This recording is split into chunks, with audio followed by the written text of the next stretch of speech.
बिस्मिल्लाहिर्रहमानिर्रहीम। लाखों करोड़ों दुरूदो सलाम मोहम्मद मुस्तफ़ा सल्लल्लाहु अलैहि वसल्लम और आले मोहम्मद पर। इमरान खान ने कहा था कि 8 फरवरी को जो समा होगा वो किसी के वहमो गुमान में भी नहीं होगा। उसकी वजह यह है कि उनका इनको अंदाजा भी नहीं है कि अवाम में कितना गुस्सा है और अवाम उस दिन बैलेट बॉक्स के जरिए अपना गुस्सा निकालेगी। मुजाहिद बरेलवी साहब का भी यही तबसरा था कि 50% से ज्यादा तो वोटर्स खामोश है, डर की वजह से नौकरी ना चली जाए, कारोबार ना तबाह हो जाए, गिरफ्तारी ना हो जाए। क्योंकि फिलहाल आप यहां पे इंडिया की बात कर सकते हैं, इंडिया के टीवी चैनल, इंडिया की खबरें टीवी चैनल पे चल सकती हैं, सब कुछ हो सकता है। पाकिस्तान की सियासी जमात की ना खबर चल सकती है, ना उनका नाम लिया जा सकता है और उनके ऊपर एक गैर एलानिया पाबंदी लगाई गई है। लेकिन असल बात क्या है? असल बात इमरान खान ने कहा था कि अवाम में ये निकल नहीं सकेंगे और वो काम शुरू हो गया है, जिसको आप कहते हैं ना अवामी फेंटा, वो लगना शुरू हो गया। मरियम बीबी कल कह रही थी खानेवाल के अंदर कि देखिए वो जो लोग कहते थे कि महंगाई की वजह से ये अवाम में नहीं जा सकेंगे, तो आज अवाम का समंदर बता रहा है कि लोग समझते हैं कि मुस्लिम लीग नून महंगाई की जिम्मेदार नहीं है। ये ठीक है, आप अपनी उस दुनिया में रहना चाहते हैं तो आपको कोई रोक तो नहीं सकता। लेकिन बहरहाल मैं आपको आगाज कर लेता हूं मानसेहरा से, जहां पे मरियम नवाज के शौहरे नामदार जो हैं वो खड़े थे और वहां पे नवाज शरीफ ने सीट जो है वो खुद अपना इंतखाब किया है NA-15 के अंदर कि मैं वहां से इलेक्शन लड़ना चाहता हूं। वहां पे कैप्टन सफदर जो है वो अवाम में गए और अवाम ने उन्हें घेर लिया। नौजवान बोला बताएं आपने क्या किया है? तो उन्होंने कहा मोटरवे। उसने कहा मोटरवे अपनी जेब से बनाई है, कौम के खजाने से पैसा लगा हुआ है ना। तो उनका वो देखे अब कैप्टन सफदर जवाब देने की बजाय उसको क्या कह रहे उस नौजवान से, जब उलझ रहे उससे ये कह रहे हैं कि बताओ ना इमरान खान ने क्या किया 3.5-4 साल। तो उसने कहा इमरान खान तो 3.5-4 साल की हुकूमत है, चले उससे तो जवाब लेंगे, आप तो 35 साल आपकी पार्टी ने की है, तो उनका फिर हम क्या करते। तो ये एक तरफ सूरत हाल थी। उससे अगली सूरत हाल का अंदाजा लगा लीजिए। अब से थोड़ी देर पहले यहां पे लाहौर की इंसदादे दहशतगर्दी अदालत के अंदर मरियम औरंगजेब पेश हुई, तो वहां पे उनकी मौजूदगी के अंदर और जावेद लतीफ भी थे। तो वहां पे एक शख्स ने इमरान खान के हक में और नून लीग के खिलाफ नारा लगाया था। आपको पता है क्या हुआ?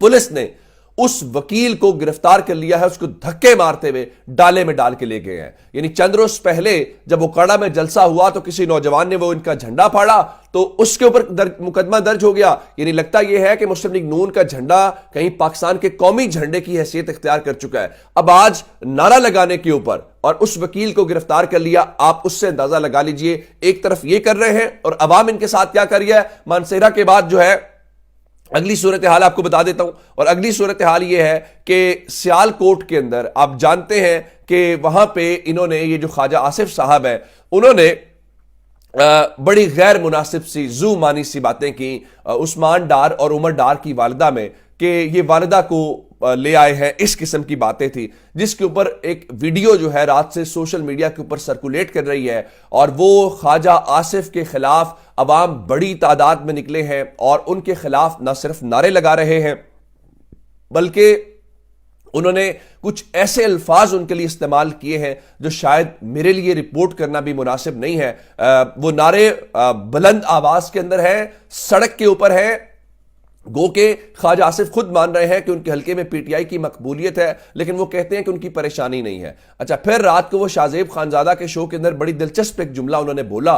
तो उनसे ये पूछा कि क्या 2018 का इलेक्शन मुश्किल था या 2024 का? तो उन्होंने कहा नहीं, 2018 का इलेक्शन तो मेरा एस्टैब्लिशमेंट के खिलाफ इलेक्शन था। ख्वाजा आसिफ जैसे लोग जो हैं वो लोगों को बेवकूफ अब नहीं बना सकते। अगर आपका एस्टैब्लिशमेंट के खिलाफ इलेक्शन था तो उस रात आपने जनरल बाजवा को मैसेज क्यों किया था, और जनरल बाजवा को मैसेज करने के बाद आप कैसे जीत गए थे, और उस्मान डार जो है वो चंद 100 वोटों से सियालकोट से कैसे हार गए थे अगर वो आपका इलेक्शन एस्टैब्लिशमेंट के खिलाफ था। लेकिन खैर, अवाम जो है उनका गुस्सा बता रहा है कि सियालकोट के अंदर कम से कम एक नई चीज बनती हुई दिखाई दे रही है। और रिहाना इम्तियाज साहिबा जो है वो वहां पे डोर टू डोर कैंपेन भी कर रही हैं, लेकिन यहां पे अवाम की एक बहुत बड़ी तादाद ख्वाजा आसिफ के खिलाफ जो है वो नारे लगाती हुई दिखाई दे रही है और ये सियालकोट के अंदर होता हुआ दिखाई दे रहा है। मेरे ख्याल से अब से थोड़ी देर पहले ये कोई तवक्को भी नहीं कर सकता था। और इवन हुआ ये है कि रात को भी रिहाना इम्तियाज जो हैं उन्होंने, उनकी वालदा उस्मान डार की, उन्होंने बताया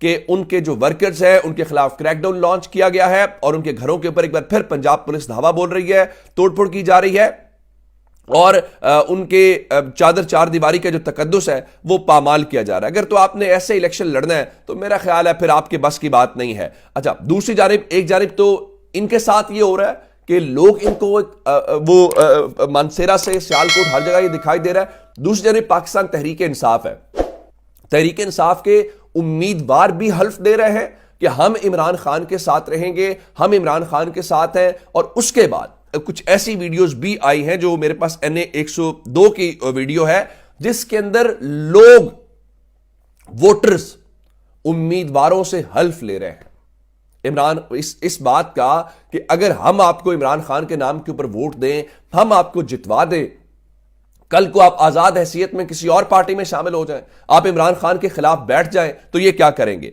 तो यहां पे 102 के जो उम्मीदवार हैं उन्होंने लोगों में बैठ के उनको हल्फ दिया है कि मैं जो मर्जी हो जाए, उस हवाले से क्या कहते हैं कि वो इमरान खान से बिल्कुल भी पीछे नहीं हटूंगा। अच्छा, अब इससे आप अंदाजा लगा लें कि क्या सूरत हाल है। और एक जानिब अवाम जो क्या कहते हैं कि सुनने को तैयार नहीं है, और दूसरी तरफ अवाम जो है वो कहते हैं कि नहीं जनाब हम आपको उसको करने के लिए। अब रात को ख्वाजा आसिफ से बार बार जियो वाले यही पूछ रहे थे। अच्छा, जियो की कमाल बात यह है कि मुस्लिम लीग नून की कैंपेन अगर कहीं पे चल रही है तो वो सिर्फ जियो न्यूज के ऊपर चल रही है, रोजाना की बुनियाद के ऊपर शाहजेब के शो के अंदर। तो वहां पे उन्होंने बताया कि आपका मंशूर कहां पे है, तो कहा ये वो 27 को आ जाएगा। उन्होंने कहा हाँ मैं मानता हूं मंशूर हमारा पहले आ जाना चाहिए था, मुहिम शुरू करने से 1 महीने पहले। फिर उन्होंने कहा कि हाँ नवाज शरीफ, शाहजेब ने कहा क्या हुआ है, नवाज शरीफ उस दिन निकले 10 मिनट, कोई फ्यूचर की बात नहीं की और चले गए, खानेवाल जाना पसंद नहीं किया, आज लिया में जलसा था वो मनसूख कर दिया है, अब बताया गया कि मानसेरा में वो जलसे से खिताब करेंगे। तो कहने नहीं, हाँ मैं ये मानता हूं कि नवाज शरीफ जरा कम बाहर आ रहे हैं,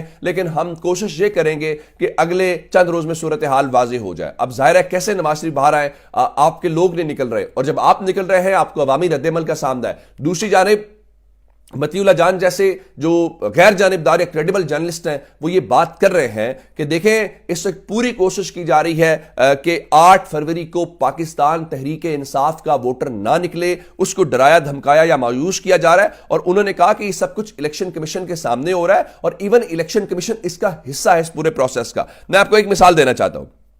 कल कासर को गिरफ्तार किया गया फैसलाबाद से, गो के रात को वो वापस आ गया, इलेक्शन कमीशन ने उसका नोटिस नहीं लिया, किसी से नहीं पूछा गया कि एक उम्मीदवार को आपने कैसे गिरफ्तार किया, फिर ये सारा कुछ हुआ। दूसरी जानिब जरा सूरत हाल अंदाजा लगाइए, लाहौर का हल्का है PP 162, वहां पे कल पाकिस्तान पीपल्स पार्टी के ऑफिस के ऊपर हमला शमला हुआ, जो कि नहीं होना चाहिए था। मुहिम है, आप सियासी तौर पे मुकाबला करें, इस किस्म की चीजें नहीं होनी चाहिए। और आप हैरान इस बात के ऊपर होंगे कि उस चीज को लेकर chief election commissioner Sikandar Sultan Raja ने लाहौर में पाकिस्तान पीपल्स पार्टी के इंतखाबी दफ्तर पर हमले का नोटिस ले लिया है। अब सवाल यह पैदा होता है कि यह अचानक इलेक्शन कमीशन हो या सुप्रीम कोर्ट हो, ये खास हालात में ही क्यों जागते हैं। यानी एक जानिब अब इनको होश आया इंसाफ को, दूसरी जानिब खबर सुनिए, खबर यह आई है कि सुप्रीम कोर्ट अब पाकिस्तान ने काजी फाइज ईसा साहब के टेन्योर के अंदर पहला अस्पष्ट नोटिस ले लिया है, ममनुआ बोर्ड जो असलहा लाइसेंस है उनके मुतालिक है। अब अंदाजा करें इस वक्त ममनुआ बोर असलहा लाइसेंस जरूरी है या मुल्क में जो इस वक्त आप एक इंसानी हुकूक को लेके या सियासी मुखालिफिन को लेके जो कुछ हो रहा है वो जरूरी है। लेकिन काजी साहब कहते हैं हालात बहुत बेहतर है, हमारे सामने तो ऐसी कोई सूरत हाल नहीं है। और इंसानी हुकूक कितने इंपॉर्टेंट है, वो जो रिमार्क्स रिपोर्ट हुए थे जिसमें सुप्रीम कोर्ट के सीनियर जज जस्टिस सरदार तारिक मसूद साहब ये कहते हुए पाए गए थे कि जनाब ये पता नहीं हमें इंसानी हुकूक कहां पे लेके जाएंगे, वो कहां पे लेके जाना ही इस वक्त जो है वो प्रॉब्लमैटिक हो रहा है। अब पूरे का पूरा सिस्टम जो है वो क्या किस तरह से बिहेव कर रहा है, उसका झुकाव किस तरफ आपके सामने है। उसके बावजूद भी अगर नून लीगी कैंप के अंदर परेशानी है तो उस परेशानी की बहुत सारी वजूहात है। मिसाल के तौर के ऊपर ये मैंने आपको पहले भी बताया कि उकाड़ा का जलसा, हाफजाबाद, खानेवाल, कहीं पे शहबाज शरीफ दिखाई नहीं दिए, हमजा शहबाज दिखाई नहीं दिए। तो लोग कह रहे हैं कि अमली तौर पे शहबाज शरीफ को और हमजा को माइनस करके मरियम नवाज को लॉन्च कर दिया गया। इवन पार्टी की टिकट्स को लेकर भी यही सूरत है। अब शहबाज शरीफ जरा बयानात दें कि रेलिवेंट होने की कोशिश कर रहे हैं। अब अंदाजा करें ना कि पूरा इंतजाम इनकी ख्वाहिश के ऊपर किया गया, तो अब वो कहते हैं जी अगर इलेक्शन मुलतवी कराने की कोशिश की गई तो हम मजामत करेंगे। देखें इलेक्शन मुलतवी क्यों होने हैं, पहली बात है। इमरान खान खतरा था, इमरान खान को आपने सिस्टम से आउट कर दिया। तहरीक इंसाफ का बल्ला आपको डर लगता था, बल्ला आउट कर दिया। अब तमाम तर तैयारियां पूरी हैं इलेक्शन की।